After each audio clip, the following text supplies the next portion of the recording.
Hi everyone, welcome back to another video. Today we are doing a mint Oreo cookies and cream cake. So let's get right into it. I have a pack of mint Oreos. These are regular filled and I am going to use a whole row of these mint cookies. I'm placing them into a zip bag and crushing them up just like this. I want to make sure that they are not too crushed up. I still want bigger chunks in them for some added crunch in the filling, of course. This is what my Oreo cookies look like. I'm putting a small amount of frosting onto my cake, and this helps as a glue for my cake so it doesn't move around. I will be using 8-inch cake rounds today with my favorite chocolate cake recipe, of course. I decided to fill it with a little bit of chocolate ganache, and this is ganache that I made this morning. I made it about 2 hours in advance and just had it sit on the counter to cool down. That way it's not so runny when I am doing my filling. I'm finishing off smoothing my chocolate ganache and then adding some frosting in the center of my cake as well. And this is just a small amount of frosting that I'm using for the filling. Spreading it onto my cake so I get a nice thin layer. I have some frosting in a piping bag. I'm piping a border around the edges of my cake. This will help hold and support my cookies in the middle. I'm using half of my crushed up Oreos and just making sure it's nice and even. And then with the same piping bag, piping a dollop into the center to help hold my cakes together. And now on goes the second layer with some more chocolate ganache. And I'm repeating this until I have my last layer on my cake.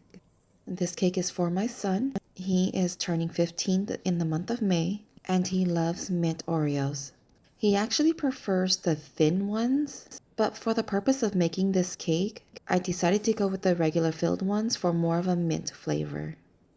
And I'm not sure if I've ever done a mint flavor for my videos before, so if not, then this is definitely my first for that.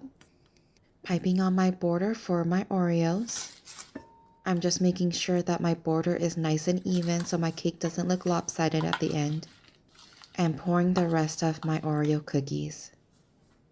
Flattening it out so it's nice and even.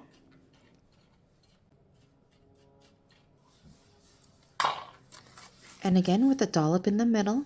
And on goes my final layer onto the cake. I have my frosting tinted in a light green color, just so we know that it's mint flavor. I'm using a small amount of frosting for this cake, you guys. I decided to keep it a semi-naked cake. Since the star of the show is the mint Oreos, I want a light crumb coat on the outside so we can still see the cake showing. But let me tell you guys, this cake smelled amazing. Putting this cake together with the chocolate cake and ganache and mint cookies, I honestly don't know why I never did this before. The smell of mint Oreos definitely took over my cake fridge. But of course in a good way. I made all my cakes in advance, so I had a freezer full of cakes for all the birthday kids this month. The month of May is always chaotic in this house. I think only because there are so many birthdays. And it's been so long since I've made this many cakes for the same week. This was definitely a really big challenge for me. And by the end of the week, I was definitely exhausted. But would I do it again? Yes.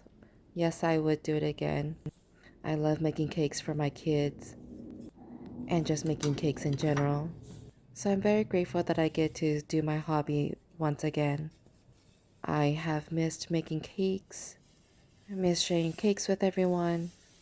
If you guys are some of the original subscribers following me, thanks so much for still sticking around. And to all my new subscribers and new followers, thank you so much. I know that I'm still learning as I go. I'm still making mistakes. I'm learning something new every day with video uploads and editing. And you guys have been so patient with me, so thanks so much. Okay, now finally finishing off with straightening the cakes. I am leveling the top of my cake right now. After I was done leveling the cake, I did place it into the freezer for a couple of minutes for it to chill and harden. The ganache is the same that I used to fill my cake.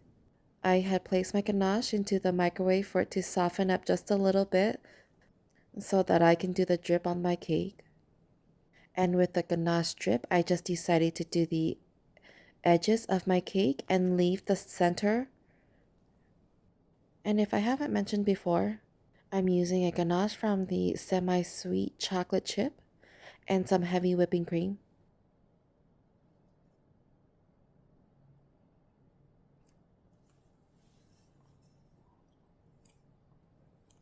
I'm adding a little bit more of a drip right here, and I think I am good with how my drips look.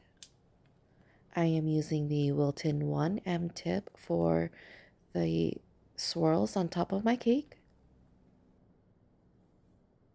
Original plan was not to have any of my swirls touching, but I changed my mind. And of course, as you can see, I ran out of frosting right here, so I had to make some more. So they are a slight bit of a different color green, if you noticed. And with the finishing touch, of course, adding some mint Oreo cookies onto the top in between each swirl. If you have stuck around to the end of this video, thanks so much for watching. I have many more ideas and many more cakes coming up, and so hopefully you guys stick around. I'm excited to share all of my ideas with you guys. And this is what my cake looks like, everyone. Let me know what you guys think. If you guys have made a mint Oreo cake before, let me know. Don't forget to like, share, and subscribe. Follow my Instagram where I will be posting lots and lots of pictures of this cake and many other cakes. And I will see you all in my next video. Thanks so much, everyone.